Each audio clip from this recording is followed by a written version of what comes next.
Hello दोस्तों, मैं Rajesh Bharti the Buddha competitive की तरफ से आप लोगों को स्वागत करता हूं और आशा करता हूं आप लोग भी बढ़िया होंगे और अपने अपने आने वाले एग्ज़ामों की तैयारी कर रहे होंगे।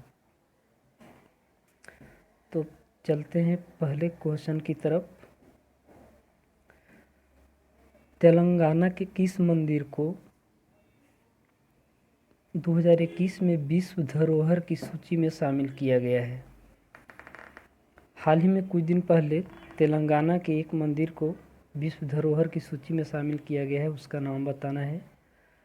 तो इसका ऑप्शन है पहला संघी मंदिर, हजार स्तंभ मंदिर, रामप्पा मंदिर, चिलकुर बालाजी मंदिर। तो इसका आंसर होगा रामप्पा मंदिर। इसका कुछ फैक्ट देख लेते हैं। रुद्रेश्वर मंदिर को रामप्पा मंदिर के नाम से भी जाना जाता है। इस मंदिर का निर्माण 1213 ईस्वी में काकतीय साम्राज्य के शासनकाल के दौरान बनाया गया था।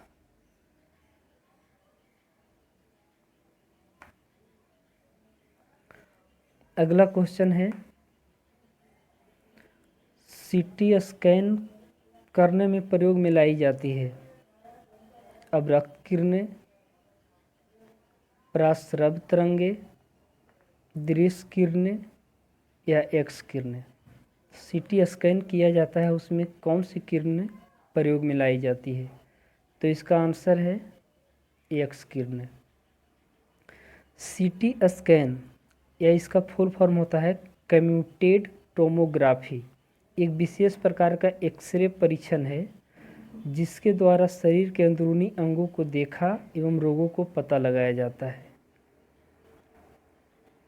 नेक्स्ट क्वेश्चन है, किस ऊतक के द्वारा पौधों में मतलब पौधों की जो पत्ती होती है और तना होता है उसमें लचीलापन आता है? पौधों में ऐसी कौन सी ऊतक पाई जाती है जिसके कारण पौधे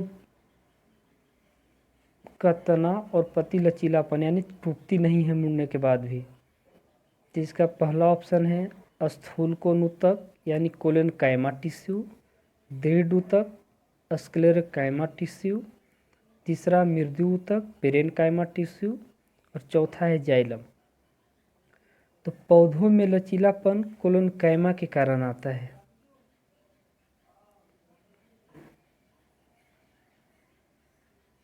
नेक्स्ट क्वेश्चन,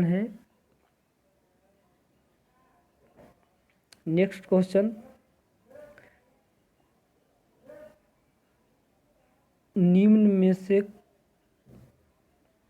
में से कौन अवास्तविक मछलियां हैं?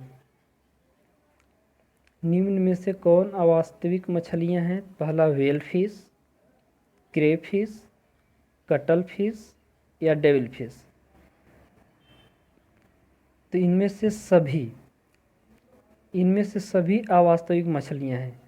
अवास्तविक मछलियां मतलब जो वास्तविक में मछली नहीं है, ये अलग अलग, जैसे व्हेल फिश हो गया वो स्तनपायी का उदाहरण है, कटल फिश और डेविल फिश हो गया, डेविल फिश जो कि मोलस्का का उदाहरण है। ऐसे ही बहुत सारी मछली हैं जो वास्तविक मछली नहीं है। उसी में और हैं jelly fish, silver fish, star fish, ये सभी अवास्तविक मछलियां हैं। नेक्स्ट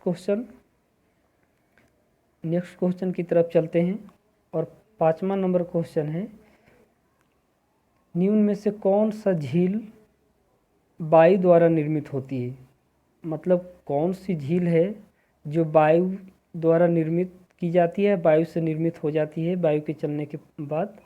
पहला ऑप्शन है डिंडवाना, सांभर, पंचभद्रा, लूनकरनसर या इनमें से सभी।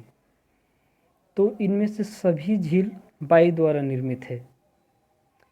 इनमें से सभी झीलें वायु द्वारा निर्मित हैं। हवाओं के प्रवाह एवं अपर्दन से इस प्रकार के झीलों का निर्माण होता है और ये सभी झीलें राजस्थान में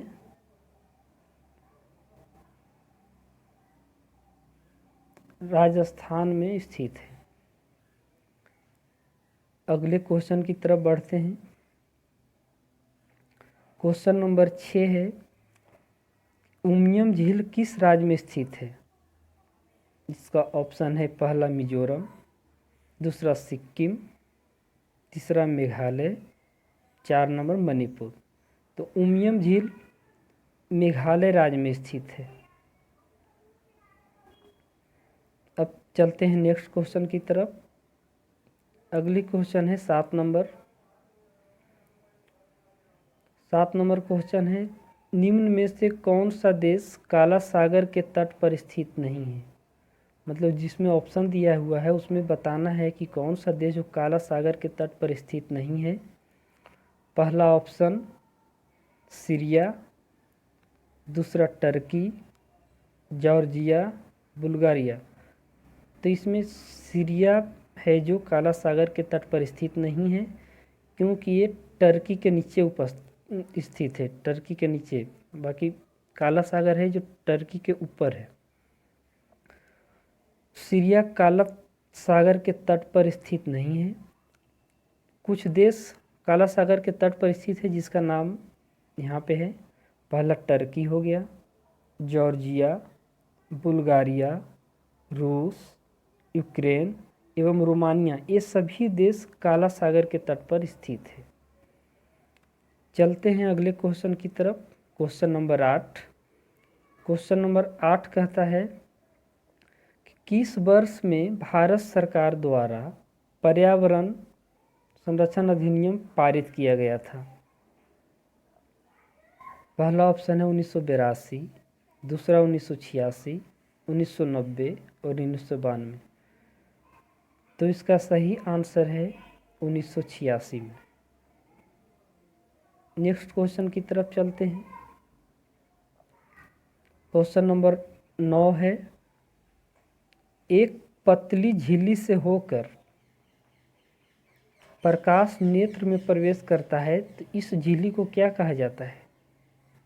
जब हमारे आँखों में प्रकाश प्रवेश करता है तो एक झिल्ली के माध्यम से प्रवेश करता है, उस झिल्ली को क्या कहा जाता है? तो इसका पहला ऑप्शन है पुतली, दूसरा कॉर्निया, तीसरा रेटिना, चौथा आइरिस। तो इसका सही आंसर है कॉर्निया।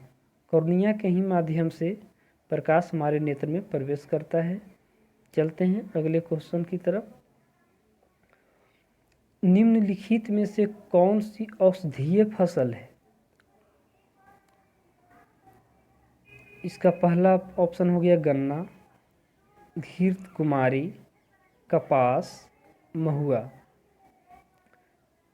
तो इसका सही आंसर है धृत कुमारी। चलिए इसके बारे में कुछ जान लेते हैं।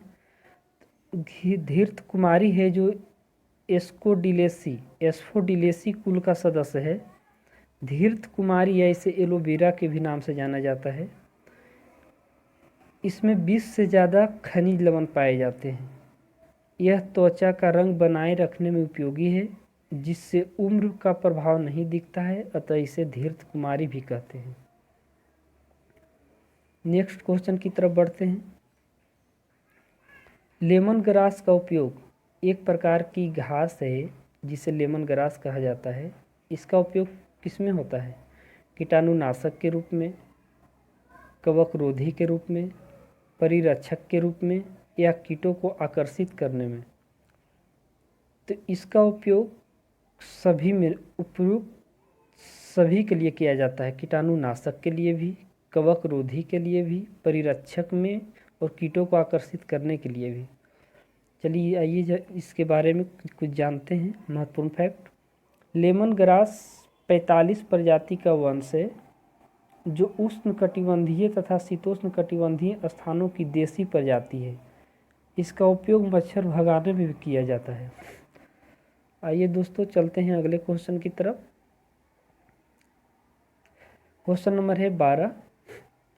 क्वेश्चन नंबर क्या कहता है देख लेते हैं। एक तार में बहती विद्युत धारा एवं विभवांतर प्रत्येक को अगर दोगुना बढ़ा दिया जाए तो विद्युत शक्ति में क्या परिवर्तन होगा?